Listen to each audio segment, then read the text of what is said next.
ಭಾರತದ ಸಾಂಪ್ರದಾಯಿಕ ಔಧಾನ ಕಲೆಯನ್ನು ಹೊಸ ತಲೆಮಾರಿಗೆ ತಲುಪಿಸುತ್ತಿರುವ ಕರ್ನಾಟಕದ ಶತಾವಧಾನಿ ಆರ್ ಗಣೇಶ್ ಸೇರಿದಂತೆ ವಿವಿಧ ಕ್ಷೇತ್ರಗಳಲ್ಲಿ ವಿಶಿಷ್ಟ ಸೇವೆ ಸಲ್ಲಿಸಿರುವ ಸಾಧಕರಿಗೆ ರಾಷ್ಟ್ರಪತಿ ದ್ರೌಪದಿ ಮುರ್ಮು ದೇಶದ ಅತ್ಯುನ್ನತ ನಾಗರಿಕ ಪ್ರಶಸ್ತಿ ಪದ್ಮ ಪುರಸ್ಕಾರ ಪ್ರದಾನ ಮಾಡಿದರು. ರಾಷ್ಟ್ರಪತಿ ಭವನದಲ್ಲಿಂದು ಸಂಜೆ ನಡೆದ ಕಾರ್ಯಕ್ರಮದಲ್ಲಿ ಉಪರಾಷ್ಟ್ರಪತಿ ಸಿಪಿ ರಾಧಾಕೃಷ್ಣನ್, ಪ್ರಧಾನಿ ನರೇಂದ್ರ ಮೋದಿ, ಲೋಕಸಭಾಧ್ಯಕ್ಷ ಓಂ ಬಿರ್ಲಾ, ಕೇಂದ್ರ ಗೃಹ ಸಚಿವ ಅಮಿತ್ ಶಾ, ಸಚಿವ ಎಚ್.ಡಿ. ಕುಮಾರಸ್ವಾಮಿ, ಮಾಜಿ ಉಪರಾಷ್ಟ್ರಪತಿ ವೆಂಕಯ್ಯನಾಯ್ಡು ಸೇರಿದಂತೆ ಹಲವು ಸಚಿವರು ಉಪಸ್ಥಿತರಿದ್ದರು. ಇತ್ತೀಚೆಗೆ ನಿಧನರಾದ ಹಿಂದಿ ಚಿತ್ರರಂಗದ ಹಿರಿಯ ನಟ ಧರ್ಮೇಂದ್ರ ಅವರಿಗೆ ಮರಣೋತ್ತರವಾಗಿ ಪದ್ಮವಿಭೂಷಣ ಪ್ರಶಸ್ತಿ ನೀಡಲಾಗಿದ್ದು, ಅವರ ಪರವಾಗಿ ಹಿರಿಯ ಕಲಾವಿದೆ ಹಾಗೂ ಅವರ ಪತ್ನಿ ಹೇಮಾ ಮಾಲಿನಿ ಪುರಸ್ಕಾರವನ್ನು ಸ್ವೀಕರಿಸಿದರು. डॉक्टर एन राजन को कला के क्षेत्र में उनके असाधारण योगदान के लिए पद्म विभूषण से सम्मानित किया गया. कला, साहित्य और भारतीय सांस्कृतिक विरासत में योगदान के लिए शतावधानी डॉक्टर आर गणेश को पद्म भूषण प्रदान किया गया.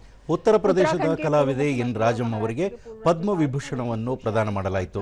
उद्योगपति कोटक महिंद्रा बैंक के संस्थापक उदय सुरेश कुमार, ಕರ್ನಾಟಕದ ಶತಾವಧಾನಿ ಆರ್ ಗಣೇಶ್ ಅವರಿಗೆ ಪದ್ಮಭೂಷಣ ಪ್ರಶಸ್ತಿ ನೀಡಲಾಯಿತು. वरिष्ठ नेता और दिल्ली के पूर्व मुख्य कार्यकारी प्रोफेसर विजय कुमार मल्होत्रा को मरणोपरांत पद्म भूषण दिया गया. प्रख्यात भारतीय गैस्ट्रोएंट्रोलॉजिस्ट ಉಳಿದಂತೆ Bhagat Singh Koshyari, Uday Suresh Kumar Kotak, professor Vijay Kumar Malhotra, doctor K R Palaniswami ಹಾಗೂ ಪಿಯೂಷ್ ಪಾಂಡೆ ಅವರಿಗೂ ಪದ್ಮಭೂಷಣ ನೀಡಿ ಗೌರವಿಸಲಾಯಿತು.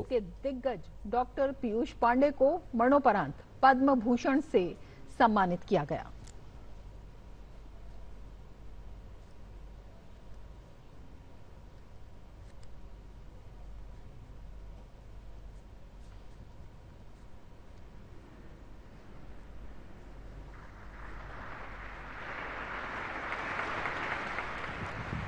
श्री अजय कुमार मल्होत्रा,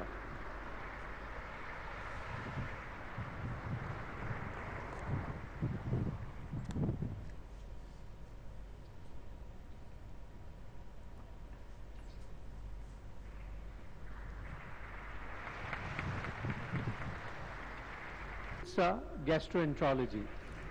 ಕರ್ನಾಟಕದ ಮಂಡ್ಯ ಜಿಲ್ಲೆಯ ಅಂಕೇಗೌಡ ಎಂ, ಎಸ್.ಜಿ. ಸುಶೀಲಮ್ಮ ಸೇರಿದಂತೆ ವಿವಿಧ ಕ್ಷೇತ್ರಗಳಲ್ಲಿ ಸಾಧನೆಗೈದ 58 ಸಾಧಕರಿಗೆ ಪದ್ಮಶ್ರೀ ಪ್ರದಾನ ಮಾಡಲಾಯಿತು.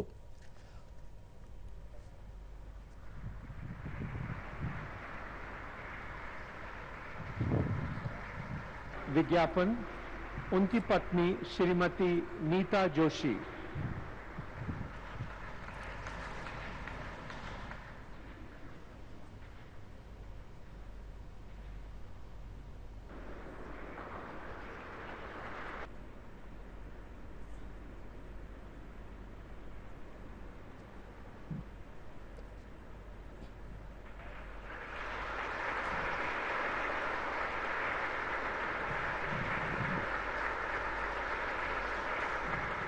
समाज सेवा.